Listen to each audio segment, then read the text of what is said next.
everybody, and welcome to Master Tape Theater. We are the world's first and only video podcast dedicated to the history and preservation of live video audience concert recordings. And I am, of course, your host, the one-man crime spree, the world champion of videos, and the man that's causing all of this, Roy Goddamn. And I am, of course, joined by my esteemed colleague, the Duke of Danzig, the Alpha Romeo, Eric, the ladies fight for his delight lawn. How are you doing this week, Eric? I'm doing okay. How about you? I'm doing pretty good, man. It was another exciting week. This week we had our $7,075,000 auction for the Kiss Vision lawsuit in. And I want to congratulate the big winner. His name is Derek. He bought this for his brother, who's a huge Kiss collector. And it looks like his brother is going to have the world's best Kissmas this year, man. Sounds awesome. All right. Well, $2,000 is going to charity, and I want to thank everybody. We're going to put it to rest now. No more Kiss Vision remasters, man. I'm glad to hear that. Okay, another thing this week, we had the release of our very first official t-shirt from Master Tape Network. Now, the shirt is indeed still available. I want to thank everybody for the overwhelming response on week one. If you want to get one of these shirts, the links will be available in the description of this video, so check that out and grab one for you or someone that you know loves bootlegs. So man, this week I had a really exciting week because I was able to get to the bottom of every single mystery of Eric and Pierre, the forefathers of bootleg, the guys who did everything in Canada, the blueprint for bootlegs as we know it, man. This week I was able to do two different interviews, one with a guy by the name of Criss. Now, Criss was a journalist in the Montreal, Canada area. He also lives in France now. He did some journalist work there in France as well. He was able to confirm with me all of the details of Eric and Pierre, how they did what they did. I also did another interview with someone who wishes to remain completely anonymous. He is a big taper and collector in the Montreal area. And one of the things he told me about Eric and Pierre was that they were watching the show and that, they were aware of it. Many people had told them, and he basically decided that he wanted to do a sit-down interview with me on Facebook. We just had a written interview back and forth, answering questions back and forth. And he actually was able to help clarify a lot of things for me. One of the things that he told me was that Eric and Pierre were well-rounded bootleggers, man.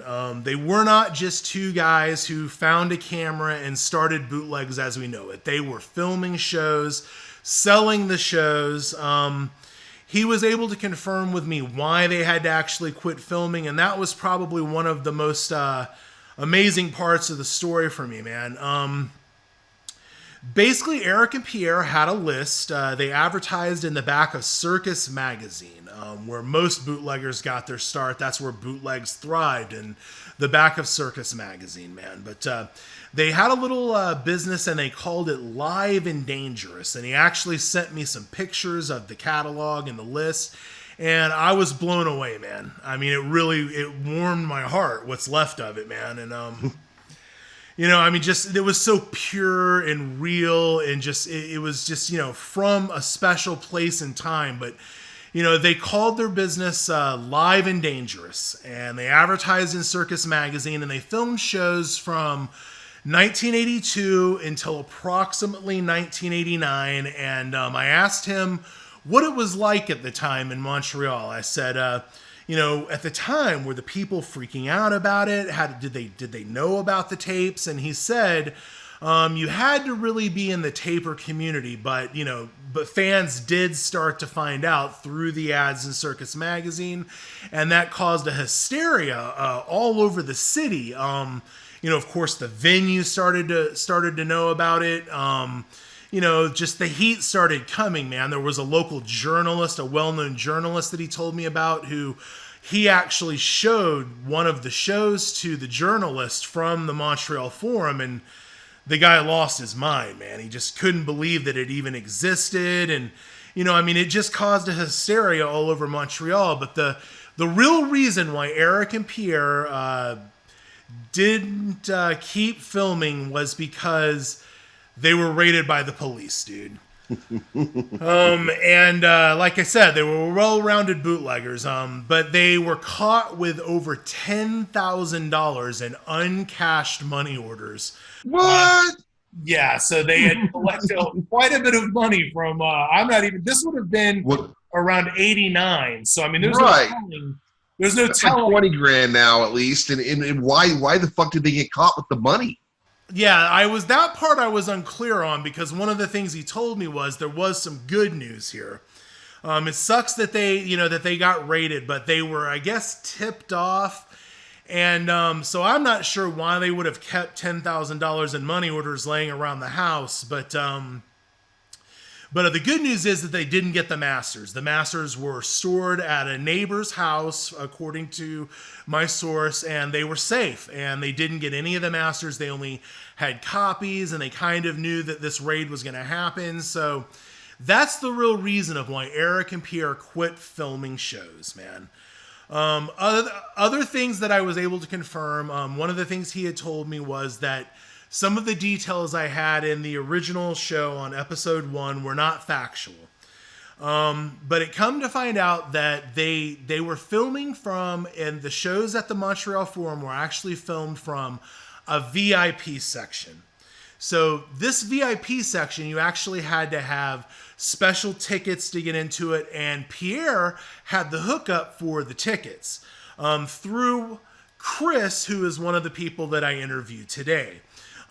Anytime any metal or rock shows would come, all of the local breweries and big companies in Canada would get all of these tickets for these box seats. And anytime one of the rock or metal shows would come, there was a girl who would give all of these tickets to Criss, and then Criss would hook up Pierre with these tickets, or at least that's what I'm being told. So Pierre had access to the VIP section. Eric owned a video store in Montreal, and through his video store was able to rent out the video camera that Eric and Pierre used to film the shows. And so that is the real story of how they filmed the shows. They had a special access to a VIP section. There was actually glass in front of it, so that explains the reflection.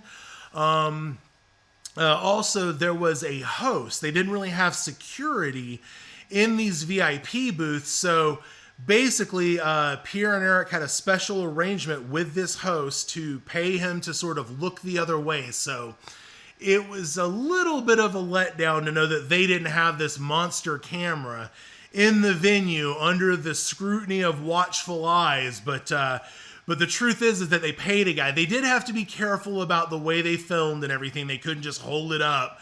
But this guy was paid to look the other way, and that's the magic of how these tapes happened, man. They sold in Circus Magazine. They had a VIP special section that they shot from. Other details that were covered. When they shot films that were not at the Montreal Forum, they filmed other shows at a different venue in Quebec. So when they filmed, say, the Motley Crue Shout at the Devil or the Kiss Lick It Up show, those shows were a lot more impressive. Not only are those shows better for some reason, but those shows, they had to actually sneak the camera in. It broke up into two pieces. One guy would have the main body of the camera. The other guy had the battery pack on him. And when they did those shows in Quebec, man, I was told that Eric was hands on camera for those shows, and that Pierre did most of the shows at the Montreal Forum. So I gotta say, man, hats off to Eric of Eric and Pierre, because the Motley Crue Shout at the Devil show and the Kiss Lick It Up show gotta be two of the greatest pieces of footage ever filmed in the history of bootlegs, man. And those shows were filmed under the watchful eye of security, with a camera that was the size of a tank, and that's the stuff that blew me away, man. Right. So right now we're going to go ahead and we're going to talk a little bit more about my interview with Criss in France. Now, Criss was a journalist who lived in Montreal. He actually spoke English, so that was his connection, I guess. A lot of the bands would need help with their interviews and things, and he was able to speak English. So through my multiple interviews, I was able to confirm that everything that he told me was pretty much spot on about Eric and Pierre. He definitely knew them. He sent me pictures. He actually connected me with them on Facebook. And speaking of that, we actually did get a response from Eric of Eric and Pierre. He has told Criss that they do not wish to come forward and tell the story. I have a feeling that it has something to do with that raid and they don't want to revisit it. It's been 40 years and I feel that it's more than safe. There's a statute of limitations and I still hold hope that someday we're going to get Eric or Pierre on the show, man.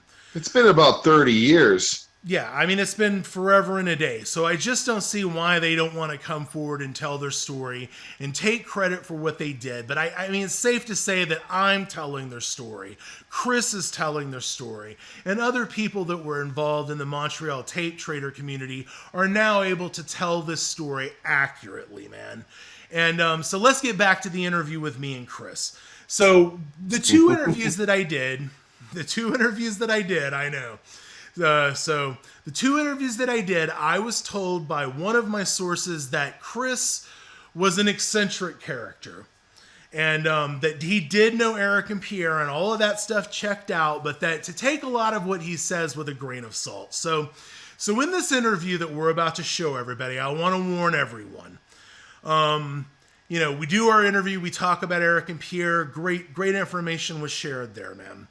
But the last 15 minutes of this interview, Criss proceeded to tell me a story that I'm still in shock. The best day ever in rock and roll. It was the greatest story in the history of rock and roll, man. And you're all going to get to hear it right now. Now, before we throw to this interview, I want to tell everybody, you've got a grandfather or an uncle, and they like to tell a story about how they went fishing. And, they threw out the line that day and it was a 2-pound test and I caught a 20-pound bass, man. But at the last minute I dropped the bass and it got away. So that's sort of where we're at with this story with Criss, man. He told me a story about the first Monsters of Rock tour. At first, I was unaware of this tour. I had to go in and fact check it. We went in and fact checked it. But it wasn't a tour. It was a one-off event that happened yearly at the Castle Donington in England. Right. So I was actually unaware of it, that this lineup actually happened. But the lineup was AC/DC, Van Halen, Ozzy Osbourne, Dio, and Motley fucking Crue, dude. This actually did happen in 1984. This show did happen. Now, the story that Criss tells about that day, that I'm going to leave up to you guys. Here we go, man. This is my interview with Criss, and he's going to talk about Eric and Pierre, but I implore you, please watch the last 15 minutes of this interview because this is the greatest story in the history of rock and roll. So here it is. Me and Criss, all the way from Paris, France. Let's get to it.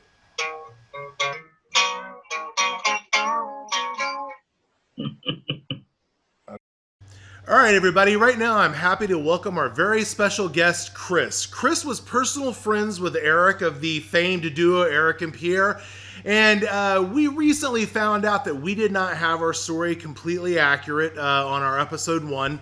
So right now what I'm going to do is we're going to sit down with Criss and we're going to find out as much as we can about the history of Eric and Pierre, how they got into the venues, and how they did what they did. They were the blueprints of bootlegs. So Criss, tell me a little bit about how you met Eric and how you got to know them and what they do. Well, so I'm originally from Canada, but I lived in Europe for 5 years when I was a teenager and became a rock journalist. Through the fact that I was just a major Kiss fan, knew metal and rock music quite well, and could speak English, which is a big deal here in France. Anyway, so I became a journalist for major publications in Europe, and when I moved back to Canada in 1985, summer 85, I became the Canadian correspondent, and then after that I moved to LA, so the American correspondent for those magazines. major magazines. So I had passes to all of those concerts, any metal band that you can think of, any hard rock band that you can think of. I've seen, I've reviewed, I was there. Amazing stories. If you want, I'll tell you some cool stories later. So the Montreal connection.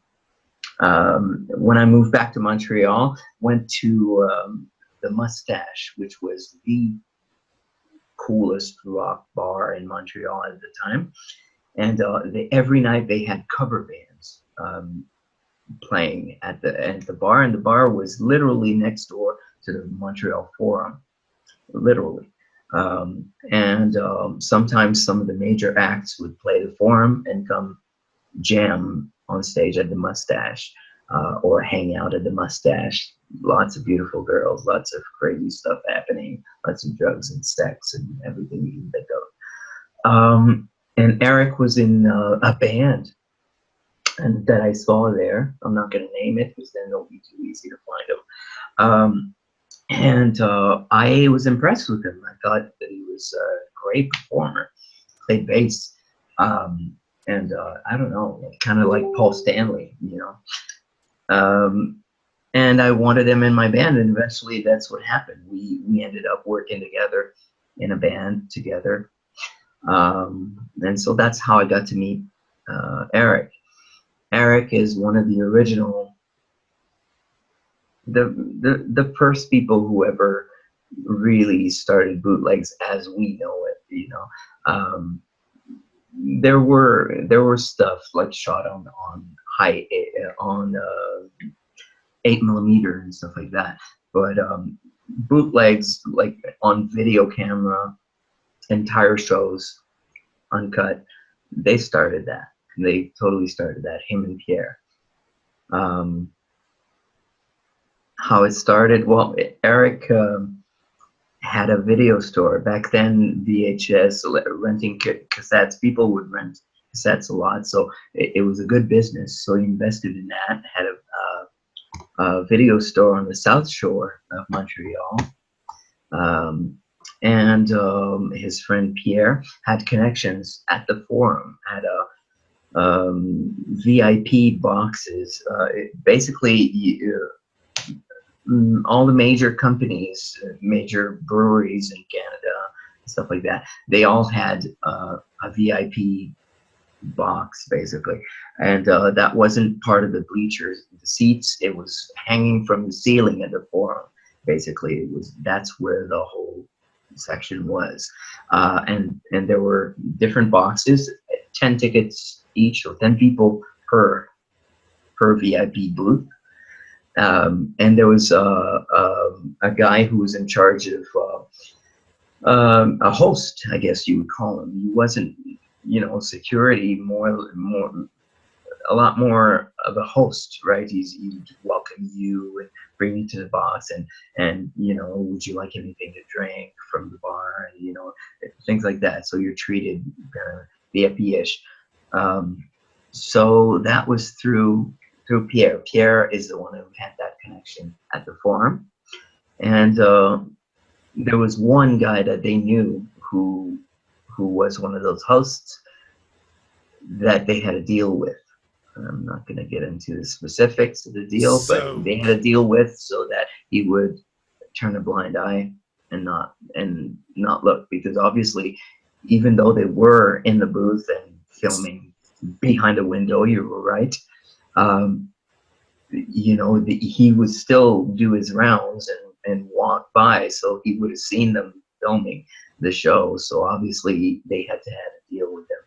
Right. So let me make sure I'm getting this straight. So Eric and Pierre come together. Eric has a video store. They rent the video camera through Eric's video store. Pierre has a connection to the box. So they get into the VIP box, and you're telling me they actually had a deal where they were just allowed to sort of run wild? Because I've always wondered how they could have. It's not run wild. They were pretty discreet. They were inside the box, and there was like you said, like I said, a window, right? It actually, every box had a window. They were all lined up. you know, side by side, and so it was all windows on the front. You came in, it was just windows. That's what it was, and then inside were cushy seats and you know, tables, and that's about it. And so, anyways, they were in one of those boxes, and yeah, obviously, if you're filming, even though you're inside a box and you're filming, you still could get in trouble if you didn't have someone who looked the other way, basically. Right. I got you. Yeah. So basically, I know that they filmed most of the shows in Montreal, but so are you telling me that if that guy And wasn't Quebec there, and Quebec City, so if that guy they wasn't, would miss the show. They couldn't. If the guy wasn't working that night, they could not shoot the show I got because you. the other hosts would have just said, "Hey, you're filming," you know, like the camera there, because it wasn't a discrete camera. Those were huge fucking things. They were massive. As a matter of fact, they would bring it in two pieces. If I remember well, that's what he told me. There was it was in two parts. Right. And, So you're telling me the camera would break up into two parts, making it easier to get it into the venue. Yeah, exactly. Especially for the Quebec shows. The Montreal shows weren't that much of an issue. Like I said, they had VIP tickets, so you don't get searched that much. It's not as hard to get in. Still, you got to be discreet, but it's not the end of the world. Whereas the Colisée de Québec, they had no arrangement whatsoever. Right. So in Quebec, that was what I was going to say. So in there, they had to be sneaky. Hold on.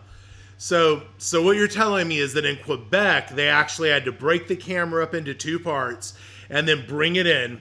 So tell me what you know about the say the Motley Crue Shout at the Devil and the Kiss Lick It Up show that they filmed. I mean, tell me about the difference? How would they film there versus the other venue? Well, you had to sneak in the camera a bit more discreetly. So you would put one part of the camera between your legs in what would be your underwear, basically, and just walk kind of funny and waddle a bit, you know, and that's it. I know. And they would search you, you know, tap on the sides. They never would put their hands down on your back, right? Not logically. And another way was also to put it in the back of a hoodie, because back then security wasn't as tight, because there was no such thing as bootlegs back then, right? They would pat you on the side like for a second, that's it, right? Nobody really knew anything about this shit. So yeah, you could put it in the back in a hoodie, and they would pat the sides of you.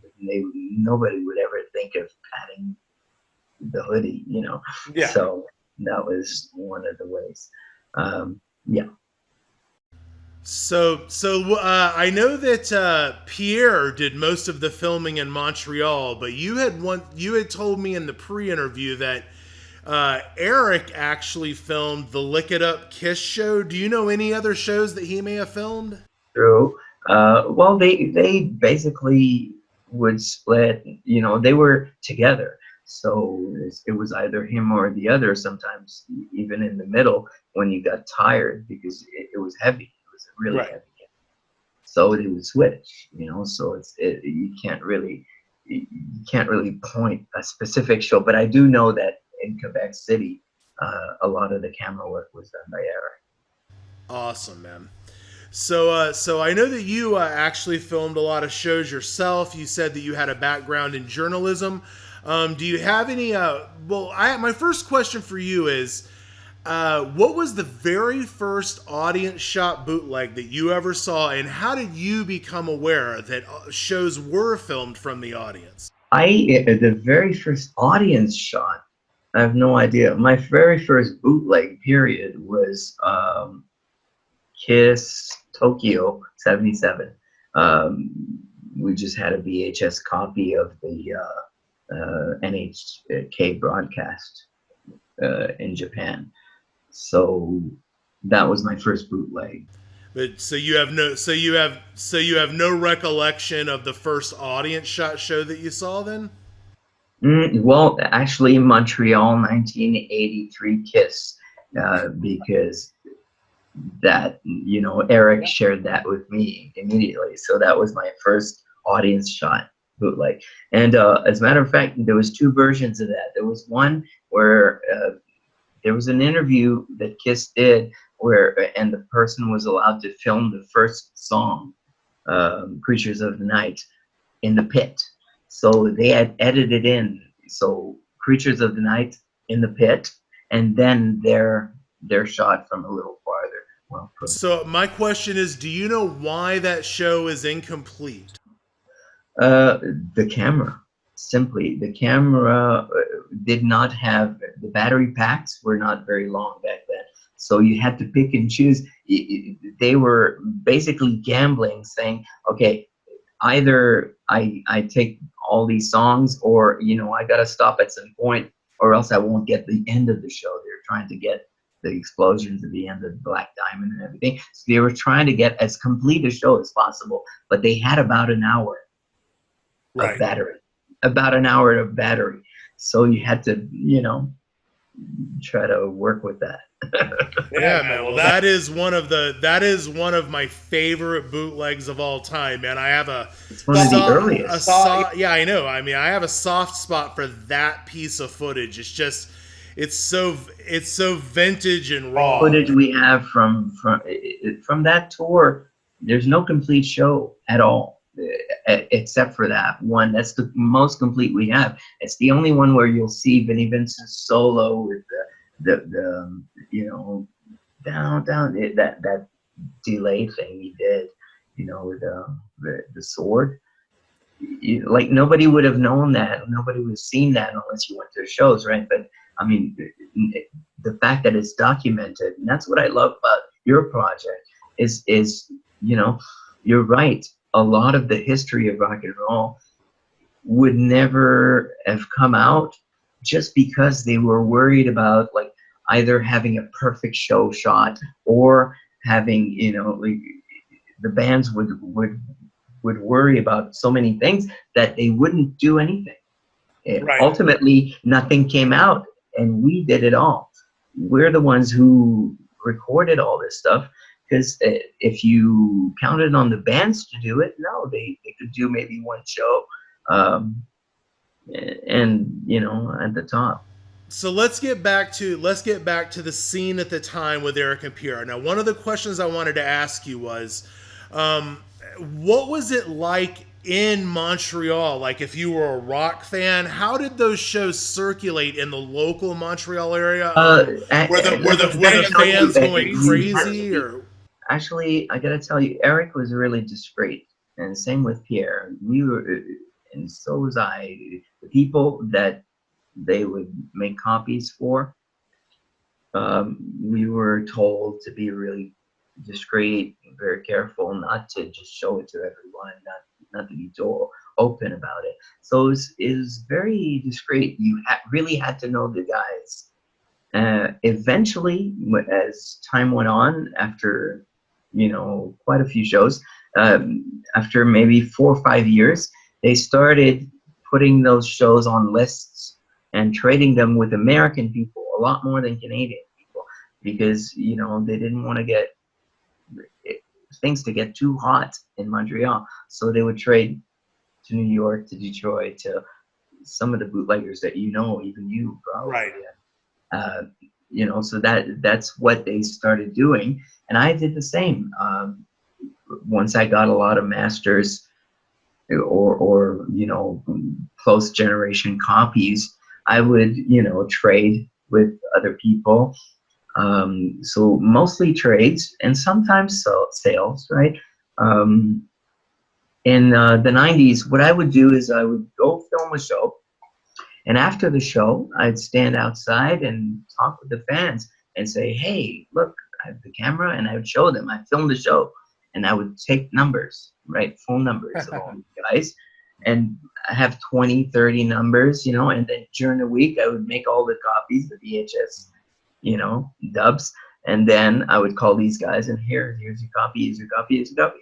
And $20 here, $20 there, you know. And it was my pocket money, basically, just, you know, going out. My, Yeah, I mean, my drinking money, you know, going yeah, to, well, you know, I mean, you know, you got to spend money to keep buying tickets, to keep getting cameras, to keep getting tapes. Well, I never spent money to pay for shows because I have passes for every show. So that's I'm very grateful about that. Is I've seen so many concerts. I mean, I can't even count them. I tried making a list once of all the bands I've seen, and it's massive. It's really, really huge. Awesome. So I've seen hundreds and hundreds of shows, but I never paid for any shows. And once I stopped being a journalist in '99, that kind of hurt because suddenly I wasn't accredited for all the shows, and it slowed down all of my concert viewing. So back in the day when you used to film shows, do you have any interesting stories of times you ever got caught filming? Well, I got caught in '99, which basically ended my career because at the time I was still a journalist, and it was a conflict, right? I got caught at a Typo Negative concert. I was filming the sound check. I was the only guy in the fucking room, and I was up at the balcony. I was sitting there trying to act innocent, but it didn't work. The security guys came up, and they were like, "Well, you should have just asked us. We would have let you, right?" They didn't really care. They would have let me film, but they were pissed off that I did it covertly. Obviously, I said, "Oh, that was my first time doing that." Obviously, it wasn't. Well, I have always found it easier to ask for forgiveness. So, I mean, I was always shoot now, ask later. They give you like, maybe yes, no. Then you get 3 songs. I got 3 songs many times, or 1 song or 3 songs in the pit as a journalist. So that was fine, but it was so incomplete, right? You didn't get entire shows. So that was frustrating. Cool stories. Marilyn Manson. I had a girl that I dated for 5 minutes, who was a dominatrix, she was totally in love with him and wanted to meet him. So I took her to the hotel with me. Her name was Demonica. I took her to the hotel, and we sat in the lobby. Then Marilyn Manson came out and sat with us, and she was trying to flirt with him, but he wouldn't have any of it. And we started messing around, just joking. And what would it take for me to take you home or something like that? And he's like, "Oh, you'd have to take me to dinner first," and all this shit. And eventually I ended up French kissing Marilyn Manson in front of this girl who was totally frustrated because she would have loved to. Anyways, that was a funny story. So I know that you recently heard from Eric personally. You asked him to come on the show. Tell me. I already know the answer, but tell me about his response. What did he have to say? Once was he was always like that. I warned you ahead of time that he's always been very discreet, and so he basically wants nothing to do with that, and he wants to remain anonymous. It's just, I guess, part of the mystique, but he's like that in general. It's not just about that. It's about everything that I've always done with him. I've done business with him over the years many times. Some of his bands opened for my bands.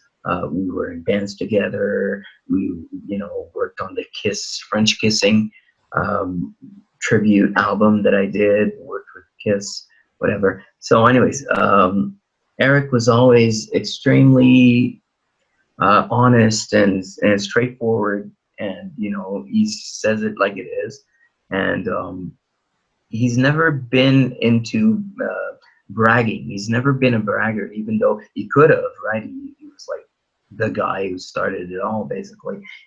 But he was always like, no, very humble about it, you know. Well, And you know, that's I the mean, way he is without a now. doubt, He's moved on. He's got a new business.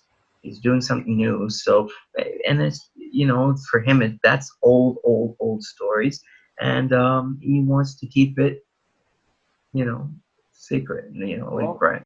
you're right, man. It was a long time ago, but Eric and Pierre are definitely two of my heroes, man. I mean, I don't have a lot of heroes left anymore, but Eric and Pierre are the reason why I picked up a video camera. So basically where we're at right now is Eric is out. I have reached out to Pierre, and I hope to maybe bring him forward for a more detailed description. But you know, but for right now, we're gonna respect their wishes to keep them anonymous. But you know, I've had a lot of people come forward, yourself included. I want to explain that the reason why I'm not being more transparent right now, I'm not showing my face, is I'm still in the music business, and it could, you know, like some people might say, oh, I heard him, I saw that video and heard about you. So, you know, and they might just undercut me, do something bad. So, absolutely, man. I mean, there is a stigma attached with bootlegs, and there's no getting rid of it, man. But you know, you definitely know the importance, and I know the importance, and I'm really happy that you came on the show and helped us get a little bit more details on Eric and Pierre today, man. All right, man. Well, all the way from France, this is Criss. I'm Roy Dam, and I want to thank you for being on Master Tape Theater this week, man. Thanks for having me, Roy. All right, cool, dude. And we're going to have you back in the future, and maybe you'll be able someday to, you know, tell us more about what you do, man. Sure. Cool. Wonderful. Let me tell you one last story. You got it.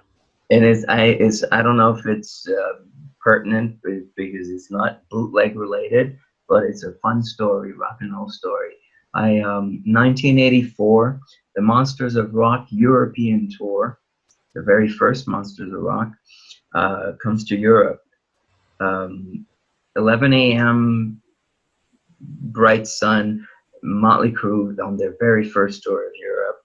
Never seen the day, right? Just brand new guys. I was friends with Warren DeMartini from Rat, and he told me to connect with Tommy because thought we'd be friends, and he was right. And so they start 11 a.m. Then Dio, Ozzy, Accept, Dio, Ozzy, Van Halen, and AC/DC headlining. Imagine that tour. Wow. You know, that's crazy. All these huge rock stars. So we're mostly in Germany, and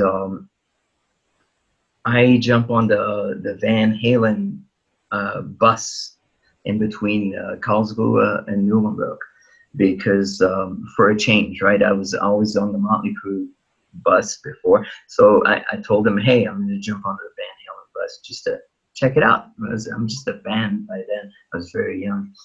And Dave Lee Roth is there. He's got two Japanese girls, really shy girls, who flew in from Japan for that tour.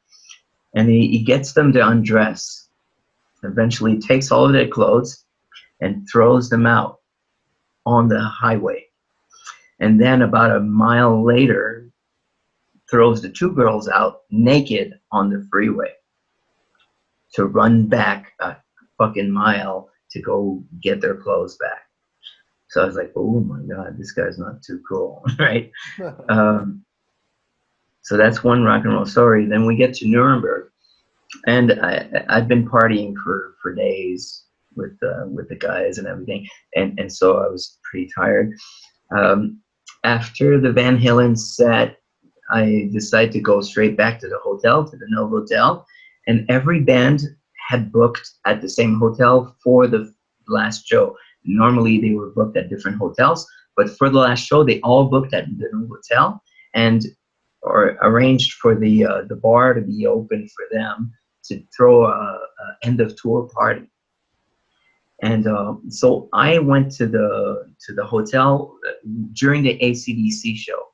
And it's pretty cool. You're walking down, you know, in the middle of Nuremberg, and you can hear from the stadium that "For those about to rock," the cannons, you know, in the middle of the city. You know, it's like the whole city is full of rock and roll. It's pretty amazing. And then I get to the hotel, and sat in the bar on a couch, and I fell asleep. Because, you know, and next thing I know, I wake up and Ozzy's on me.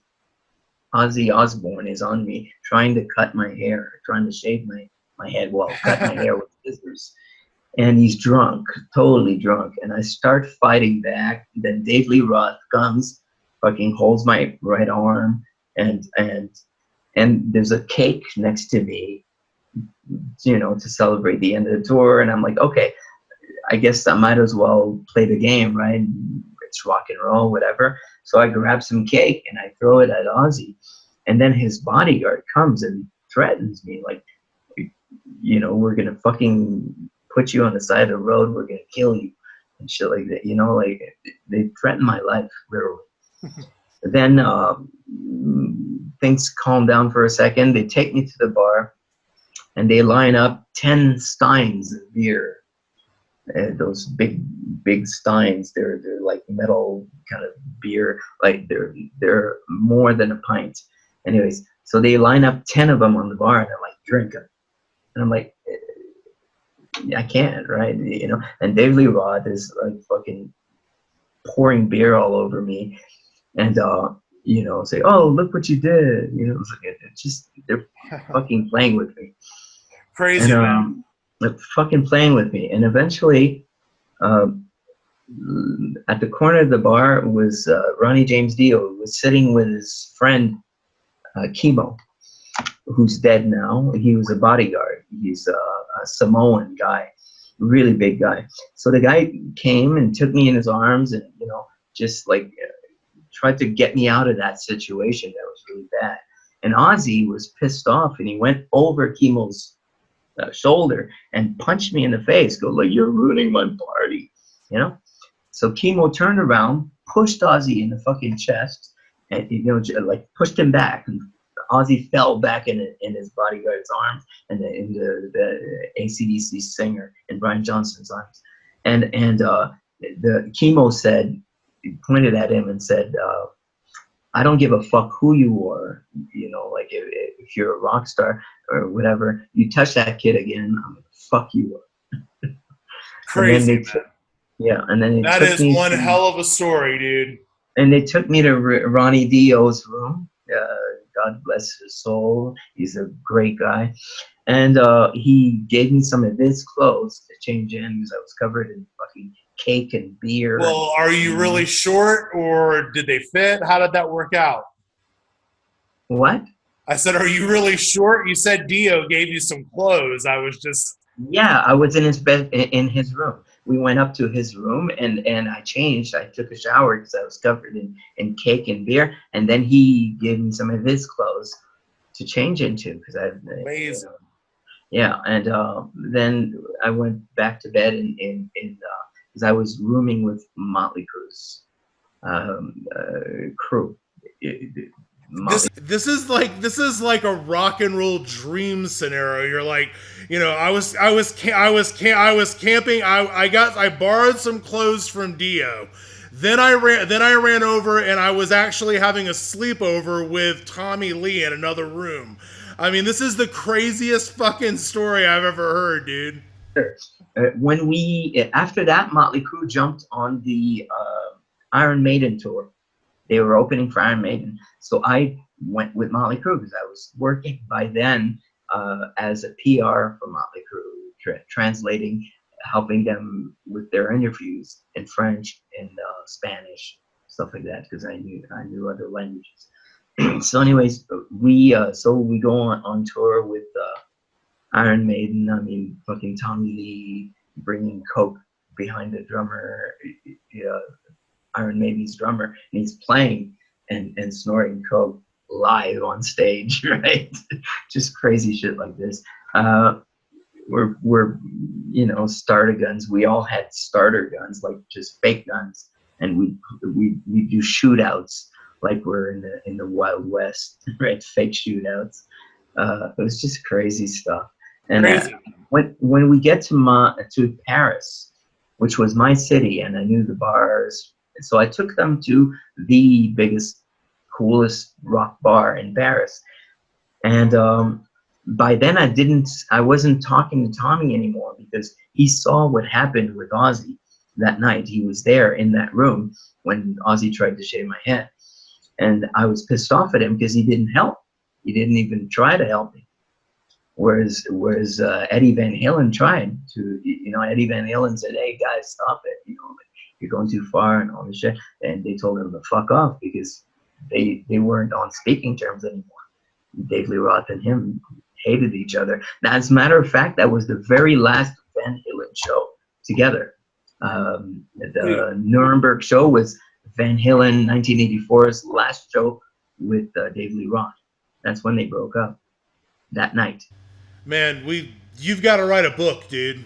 Then, at the bar in Paris, I go to the washroom and Tommy comes to pee next to me and he's like, "Criss, you got to make up. Like, please forgive me. It's my first time, my first tour in Europe. I was too impressed. I didn't want to, I didn't know what to do, but please forgive me." And so he took me to the bar. We got a bottle of Jack Daniels, pushed everyone off the bar. It was crazy. Then eventually started flirting with some chicks and eventually wanted to go and fuck those chicks. So we asked the limo driver to go get the limo, but the limo driver was really drunk too. So he couldn't find the limo. He was walking around Paris looking for the limo while we were standing in front of the bar, just, on a major avenue. And Tommy Lee just peed in the road, peed in the street. And then eventually the limo gets here and we get in the limo and we start having sex with the girls. I started, as a matter of fact, and Tom was like, "Hey, you're pretty cool." So we started having sex with the two girls. They were sisters, two chicks, two curly, dark-haired chicks from Paris, sisters. And so we started having sex, and blowjob, whatever. And the driver, it's a really short drive to the hotel. So we get there and we're like, "Oh, keep driving," right? Because we're in the middle of things. So the guy just drives around one block and comes back. And it's like 2 seconds. We're like, "Oh, keep driving. We did that like 2-3 times. He circled around the block while we were just fucking those girls. Eventually, we all just rolled out the window, the limo, arrived at the hotel. The door was a glass door, and it was smashed on the floor. So we were like, "What the fuck happened?" And it was Vince earlier when he got to the hotel. At night, you have to ring the bell for them to open the door because it's locked at night. So he came in and just kicked it in with his cowboy boots. So that's why the window was all smashed. And Tommy and Vince would room in one room, Nikki and Mick in the other room, and me with the crew in the third room. So anyways, we went up to Vince's and Tommy's room, and Vince is completely drunk, and he's putting on his karate fucking suit and his karate gi, and he's on the phone with the security downstairs, and he's like, "We're never gonna pay. We don't give a shit." And he's arguing with them. They're like, "You have to pay for the damages," and he's like, "Yeah, send your fucking people." And then he's like karate chopping in the air. And we kick him out of the room so we can fuck the girls. So we just kick him out of the room, kick him out in the hallway, and just lock the door. And we finished what we had to do with the girls. And turns out that we both caught meetings. We both caught venereal disease that night. Oh no, man. Chicks. Oh my So God, in London, we had to get shots in the ass in London. Both had to get some There is nothing more antibiotics. tragic than having to get a shot in the ass from some broke ass pussy, man. That is the craziest fucking story. You need to write There you go. We're gonna have to have you. We're gonna have you back on, dude. But I just want to thank you again for coming to see us, and You're we're very gonna welcome. have to have you come back, dude. Take care, my friend. All right, man. Have a good one, man. And there it is, man. The greatest story in the history of rock and roll. I mean, dude, I'm going to just put it out there right now. I can't even candy coat this shit, dude. I ain't buying a fucking word of this shit until I see a picture of this motherfucker wearing Dio's pants. I just, that fucking story, dude, the whole fucking story from beginning to end. I mean, I got to recap it right here, right now, man. So dude goes to this show, and he ends up at the after party, gets into a cake fight with fucking Ozzy Osbourne, throws some cake at Ozzy, then Ozzy and his bodyguards threaten his life. Big Samoan bodyguard comes in. Kinto, who's now deceased. Yeah, God rest his soul. Yeah, I wanted to track him down and confirm. Dio's bodyguard, Kinto. So basically, I mean, you know, the guy, you know, he's group sex. He caught VD with Motley Crue, Tommy Lee in the cowboy boots, busting in that night after the party at the hotel. That was the goddamn craziest thing I've ever heard in my life, dude. I mean, you know, Eddie Van Halen, hey guys, leave him alone. That's too much, man. And then Brian Johnson bust in, and hey, Brian Johnson said, you mate, leave that guy alone. He's my mate. He's a good guy. What the He's fuck? a good lad. He's a good lad. You know, Ozzy falls on Brian Johnson in The Bodyguard.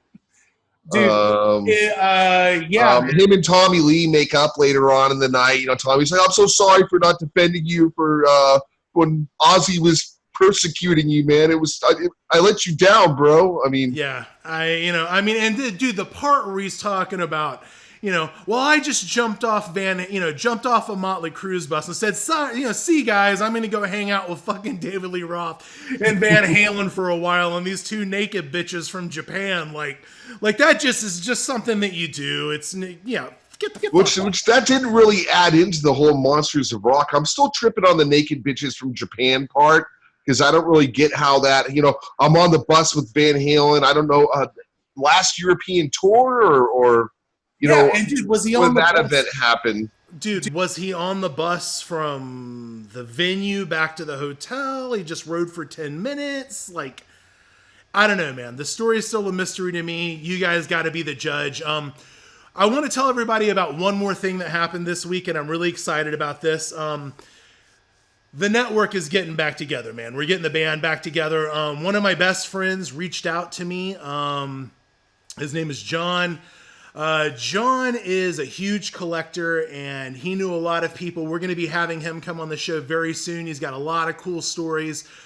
Dude has over 10,000 first gen and master copies of tapes. I mean, the number keeps getting higher and higher and higher. I mean, the pile and the work that we need to do to get everything archived is just, you know, a never-ending amount of work, man. And that's where Patreon comes into play. I mean, we're going to need more equipment. We want to bring more content to our private videos for our Patreons. We want to basically start trying to put up as much as 10 shows a day on the network in the new year, man. So, you know, we're back, dude. We're doing what we do. We're archiving shows. We're making history. I just want to make everybody aware of, you know, what we're doing here. And I want to thank everybody for joining us again this week on Master Tape Theater. Do you have anything else you want to add, man? Stay rocking, people. All right, everybody. I'm Roy Goddamn. He's Eric Lawton. And we're going to see you guys next week on Master Tape Theater.